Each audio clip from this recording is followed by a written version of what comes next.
Welcome to my channel Physiopath Education. Today we are going to solve the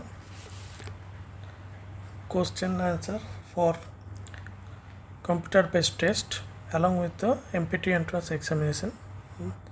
Okay, so after the previous lecture we are going to the first question, that is today's first question.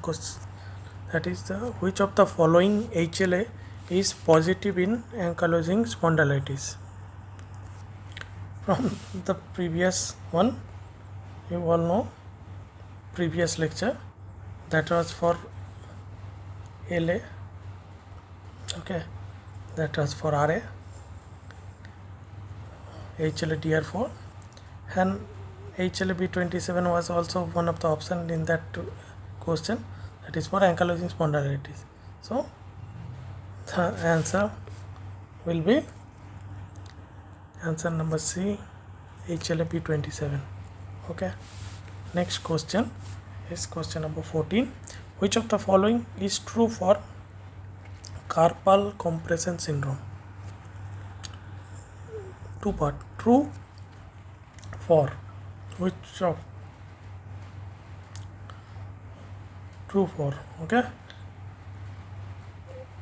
Number A option, ulnar compression at wrist. Number B, ulnar compression at elbow, median compression at wrist, and median compression at elbow.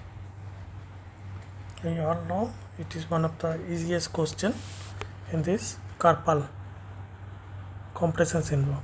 In carpal tunnel, the nerve which associate with the median nerve, okay, and the carpal tunnel is situated in the wrist. So the easiest question, the answer will be the medial compression at wrist. Okay, another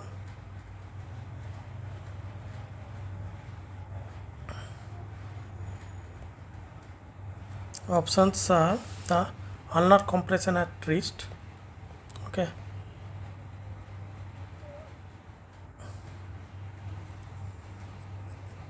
ulnar compression at wrist is ulnar compression at wrist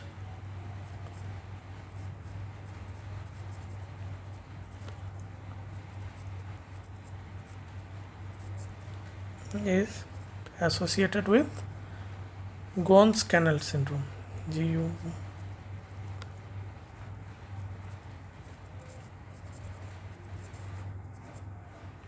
Ulnar compression at elbow,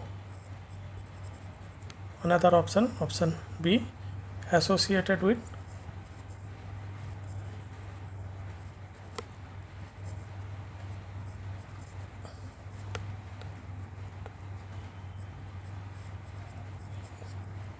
cubital tunnel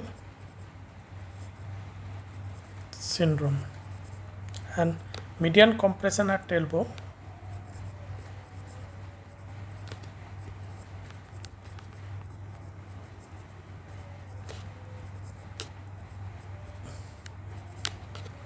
associated with the pronator syndrome.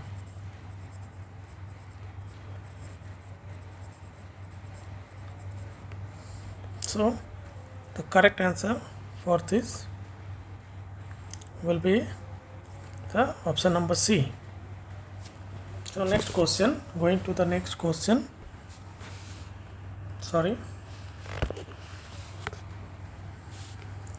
Bilateral symmetrical pseudofracture are seen most commonly in question number 15. Bilateral symmetrical pseudofractures are most commonly seen in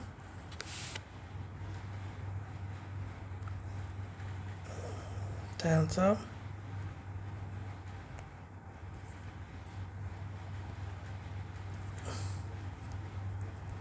will be option number C, osteomalacia.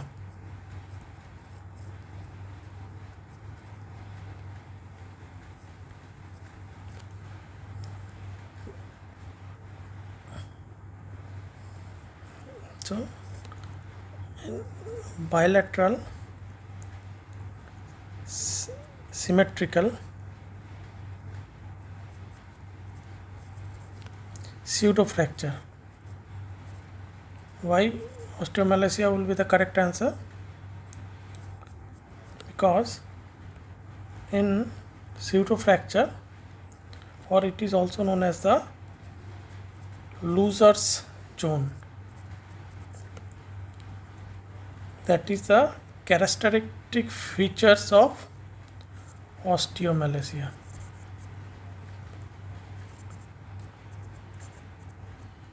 Okay, and which are commonly bilateral and symmetrical. So the correct answer will be the osteomalacia. Why not the multiple myeloma? Why not the multiple myeloma will be the correct answer? Because in multiple myeloma there will be punched out lesion is seen, but in osteomalacia there will be seen bilateral symmetrical pseudofracture. That's known as the pseudofracture is known as the loser zones. Okay. Why not the multiple myeloma? Multiple myeloma is there will be seen punched out lesion. Why not the fibrous dysplasia?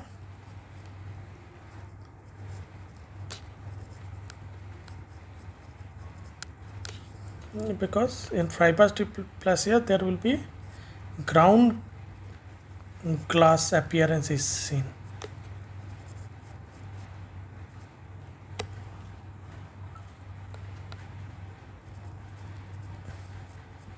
Okay, and last one is the Paget disease.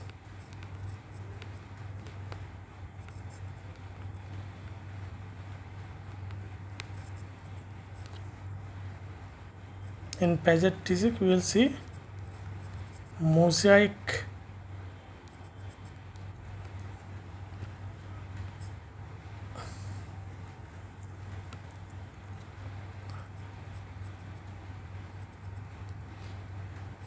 bone remodeling is seen. Okay, going to the next question. That will be the osteomalacia, question number 15. Next question is question number 16. Complete disappearance of shadow of lesser trochanter in anterior-posterior view of X-ray. Complete disappearance of shadow. Complete disappearance of shadow lesser trochanter in anterior AP view. What will be the correct answer? Option number A is central dislocation of hip. Option number B, anterior dislocation of hip. Option C, posterior dislocation of hip. Option D, fracture neck of femur. Okay, so complete disappearance of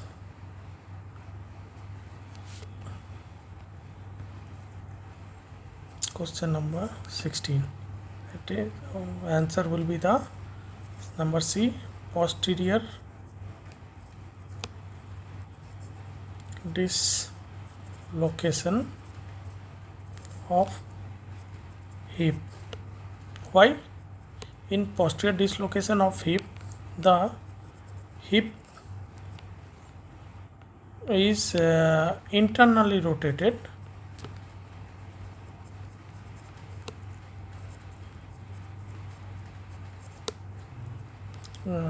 causing the lesser trochanter to disappear on anterior posterior view of the radiograph. Why not the answer will be the anterior dislocation of hip? Because in anterior dislocation of hip there is prominent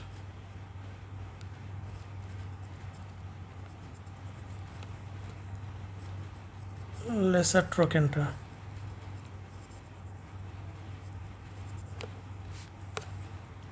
Due to external rotation of hip. Okay.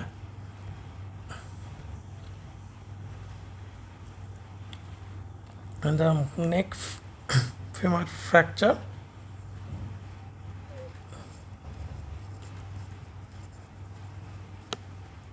Neck femur fracture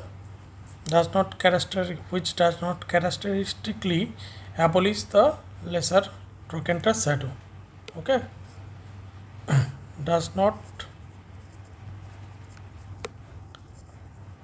abolish the lesser trochanter shadow. So correct answer will be option number C, posterior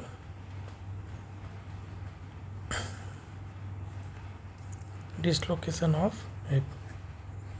Next question. Question number 17. An old epileptic patient presented with a complaint of pain in both temporal region. Okay.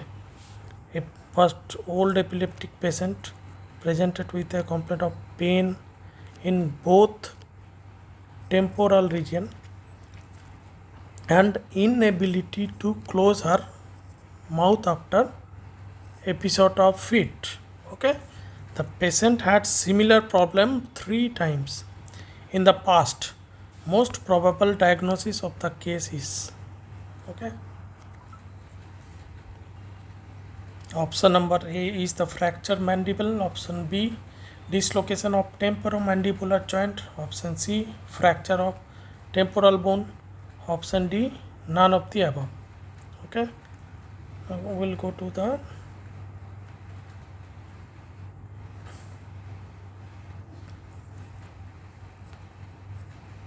question number 17.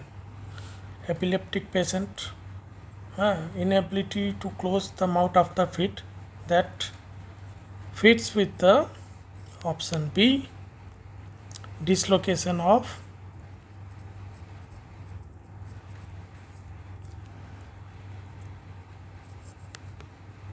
temporomandibular joint. Why will this happen? Because during seizure or any type of forceful muscle contraction,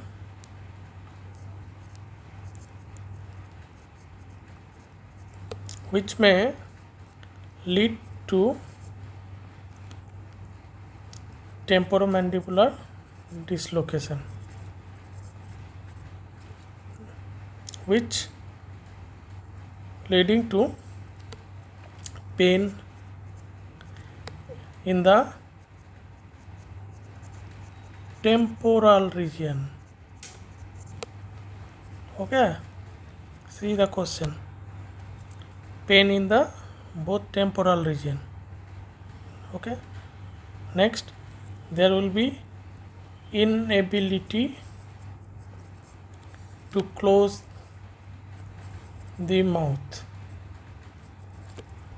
See, after pain in the both temporal region, and there will be inability to close her mouth. Okay, and it occurs after recurrent episodes. What recurrent episode? Recurrent episode of fit or epilepsy. See, similar periods of 3 times in the past.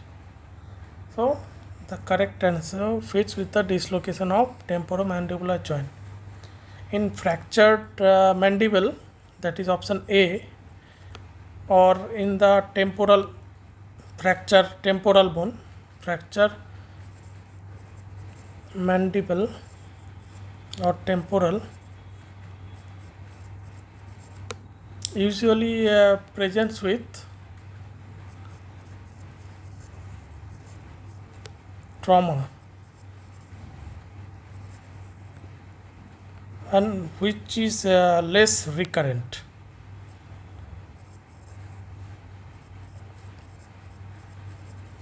So that's why